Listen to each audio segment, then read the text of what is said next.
આપ સર્વોને હેતપૂર્વક જય શ્રી સ્વામિનારાયણ। આજની સત્સંગ કથા વાર્તા નિજ મંદિર સાવરકુંડલા સત્સંગ ચિંતામણી। આજે આપને સત્સંગ ચિંતામણી અંતર્ગત પરમહંસ ગાથા માંગ સદ્ગુરુ શ્રી પરમાત્માનંદ સ્વામી કે જેઓ ગુજરાત પ્રદેશના અમદાવાદ જિલ્લાના વિરમગામના હતા, તેમની પ્રસંગ વાર્તા સાંભળશું। પરમાત્માનંદ સ્વામી વિરમગામના હતા। તેમનું પૂર્વાશ્રમનું નામ ઉમેદજી હતું। તેઓ નાનપણથી જ અતિશય બુદ્ધિશાળી અને ધૈર્યવાન હતા। બાળપણથી જ પ્રભુ પામવાની લગ્નીવાળા અને ખરા મુમુક્ષુ હતા। તેમને સંન્યાસી દેવાનંદ સ્વામીનો યોગ થતા ઉમેદજી ભાઈને સ્વામિનારાયણ ભગવાનનો દ્રઢ નિશ્ચય થયો। પછી ઉમેદજી ભાઈ ઘર-બાર કુટુંબ પરિવાર છોડીને પ્રગટ પ્રભુને સેવવા માટે ચાલી નીકળ્યા। એકવાર મહારાજ વિચરણ કરતા કરતા અમદાવાદ પધાર્યા અને નવાવાસમાં ઉતારો હતો। સ્વામિનારાયણ ભગવાન અમદાવાદ પધાર્યા છે એવું જાણીને તેઓ દર્શનાર્થે આવ્યા। શ્રીજી મહારાજના પ્રથમ દર્શને જ તેમને આત્મામાં પરમાત્માનો અનુભવ થયો। પછી સદાને માટે શ્રી હરિને સમર્પિત થયા।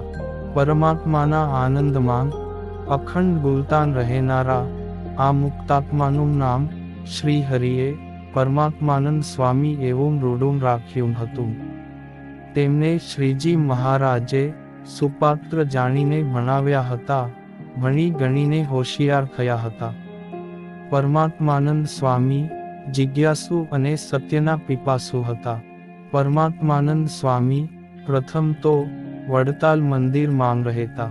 ઉમરેઠ ગામમાં સ્વામિનારાયણ ભગવાન પધારેલા તે બધા જ પ્રસંગોની ટૂંકી નોંધ સ્વામીએ તેમની નોંધ પોથીમાં લખી છે। ઉમરેઠ ગામમાં શ્રી હરિના પ્રસંગોની નોંધ, સત્સંગીઓના નામ વગેરે માહિતી આ નોંધમાં છે। સંવંત 1887 માં લખાયેલી આ લઘુ પુસ્તિકા પ્રકાશિત થયેલી છે, પરંતુ શ્રી હરિ અક્ષરવાસી થયા પછી તેઓ વિશેષતઃ અમદાવાદ તથા ભુજ દેશમાં સત્સંગ વિચરણ માટે ફરતા હતા। સ્વામીની વિશેષતા વર્ણવતા વાસુદેવ ચરણ સ્વામી કહે છે, સ્વામી શૂરવીર, ભજનાનંદી અને પાછળથી પસ્તાવું પડે એવું કોઈ કામ કરતા નહીં। તેમની પ્રત્યેક ક્રિયા જન્મ મરણના દુઃખથી છૂટાય અને આત્મા અવિનાશીના અખંડ આનંદને પામે એવી જ હતી। એકવાર ગામ કટોસણમાં પરમાત્માનંદ સ્વામી પધાર્યા। સ્વામીની વાતો સાંભળીને ગામના ધર્મપ્રેમી ભક્તો ખૂબ રાજી થયા। પછી બપોરે સ્વામી શ્રી રાયજી ભક્તને વેળા લઈને ગામને પાદર કૂવે નાવા ગયા। ત્યારે તે કૂવામાં જળ હતું નહીં। તે જોઈને પરમાત્માનંદ સ્વામી બોલ્યા, જે રાયજી, આ નિર્જળ દેશમાં જળ ન મળે એ તો મહાદુઃખ। એમ કહીને સ્વામી દિશાએ ગયા। બહિર્ભૂમિ જઈને સ્વામી પાછા આવ્યા। ત્યાં તો કૂવો માથા લગી આખો ભરાઈ ગયો હતો। પછી વર્ષો સુધી એ કૂવામાં પાણી અખૂટ રહ્યું હતું। એવું ગામ લોકોનું કહેવું છે। ભગવાન પોતાના સાચા સંતના સંકલ્પ તત્કાળ સિદ્ધ કરે છે, કેમ જે એ સંત અખંડ ભગવંતથી ભરેલા હોય છે, ભગવાન સાથે જ એકાકાર રહીને સર્વ ક્રિયા કરતા હોય છે।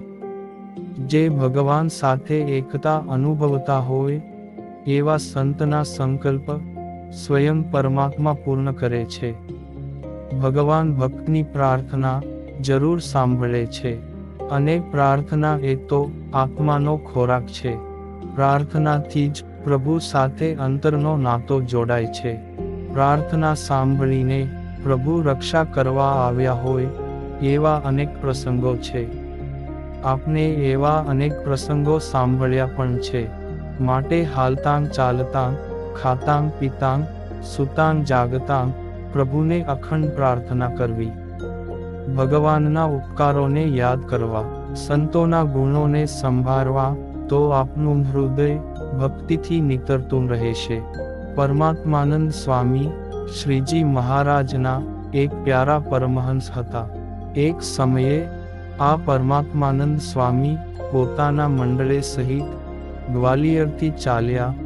તે બમરોલી જાતા વચમાં મોટા મોટા પર્વત આવ્યા. તેમાં સ્વામી ભૂલા પડી ગયા. મહાઝાડીના વિકટ માર્ગમાં ચોર લૂંટવા સારું બેઠા હતા. પરમાત્માનંદ સ્વામી તો સંત મંડળ સાથે ભગવાનને સંભાળીને આગળ ચાલ્યા જાય છે. તેમને ખબર નથી કે રસ્તામાં આગળ ચોર લૂંટારા બેઠા છે. ત્યારે શ્રી હરિએ જાણ્યું જે આ મારા સંત ભૂલા પડ્યા છે ને આગળ કેટલાક ચોર બેઠા છે. તે ભેગા થાશે તો મારા સંતને મારશે, લૂંટડામ પડાવી લેશે. પરમાત્માનંદ સ્વામીની ચિંતા ભગવાનને થઈ. આપની ચિંતા ભગવાન કરે ત્યારે જ આપને સાચા ભક્ત થયા કહેવાઈએ. જે ભગવાનના થાય તેની જ ભગવાન ચિંતા કરે છે. જે અનેકના હોય તેની ચિંતા ભગવાન કરતા નથી. મારા સંતને લૂંટશે એમ જાણીને શ્રીજી મહારાજ તરત જ રોજા ઘોડા ઉપર બેસીને હાથમાં મોટો ભાલો લઈ ઉતાવળા થકા તે સંત પાસે આવ્યા અને બોલ્યા જે હે પરમાત્માનંદ સ્વામી, આગળ ચોર બેઠા છે, માટે આ રસ્તે આગળ જવાનું છોડી દ્યો. જો એ રસ્તે આગળ જાશો તો ચોર મારી નાખશે. માટે ચાલો હું બીજો માર્ગ દેખાડું. તમે મારી પાછળ પાછળ ચાલ્યા આવો. એમ કહીને ભગવાન પોતે આગળ ચાલ્યા. સંતો તેમની પાછળ ચાલ્યા. તે બીજો માર્ગ આવ્યો ત્યારે કહ્યું જે હે સંતો, આ માર્ગે હવે સુખેથી ચાલ્યા જાઓ.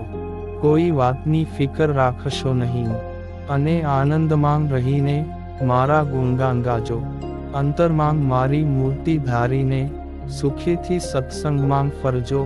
એમ કહીને શ્રી હરિ અદૃશ્ય થઈ ગયા. તે જોઈને પરમાત્માનંદ સ્વામીએ કહ્યું જે હે સંતો, આપની શ્રીજી મહારાજે આવીને રક્ષા કરી છે, નહીં તો આજ આપની માઠી દશા થાત. એમ કહેતા સંતો બામરોલી ગામ પ્રત્યે આવ્યા. આમ જે ભગવાનને રાખે છે તેનું ભગવાન પળે પળે ધ્યાન રાખે છે. રક્ષણ તથા પોષણ કરીને મહાસુખ આપે છે. આ સત્સંગ ઉપર શ્રીજી મહારાજની અપાર કૃપા છે. જે કોઈ સંત, ભક્ત, આચાર્ય, બાઈ ભાઈ, નાના મોટા સત્સંગ ભજન કરે છે તેની ભગવાન પળે પળે રક્ષા કરે છે. આ લોકના કામ સુધારે છે.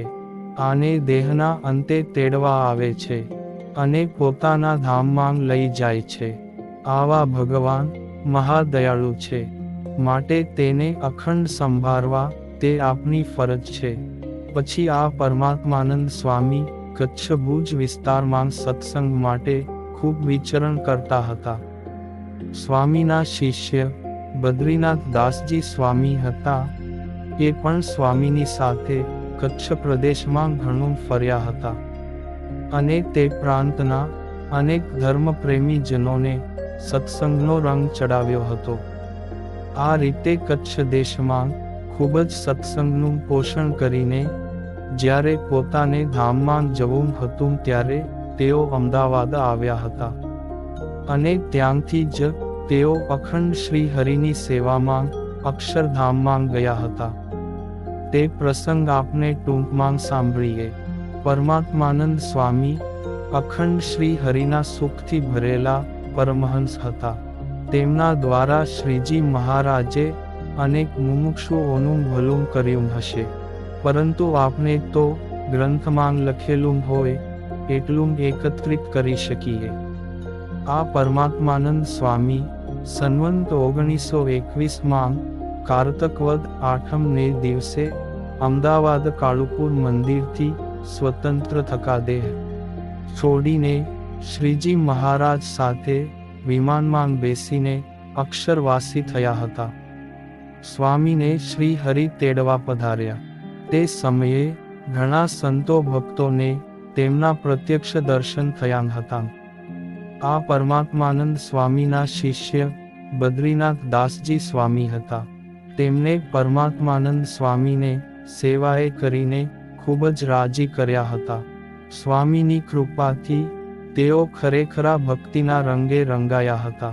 પ્રભુ પ્રેમમાં મશગુલ બનીને બદ્રીનાથ સ્વામીએ ભાવ ભક્તિથી ભરેલા અનેક કીર્તન પણ રચેલા છે.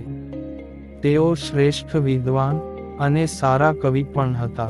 આ બદ્રીનાથ દાસજી સ્વામીના ઘણા પદો ભુજ મંદિર તરફથી પ્રકાશિત થયેલા છે, જે કીર્તન સંગ્રહમાં પ્રકાશિત થયેલા છે, જે વાંચવા જેવા, ગાવા જેવા, વાગોળવા જેવા અને જીવનમાં ઉતારવા જેવા છે.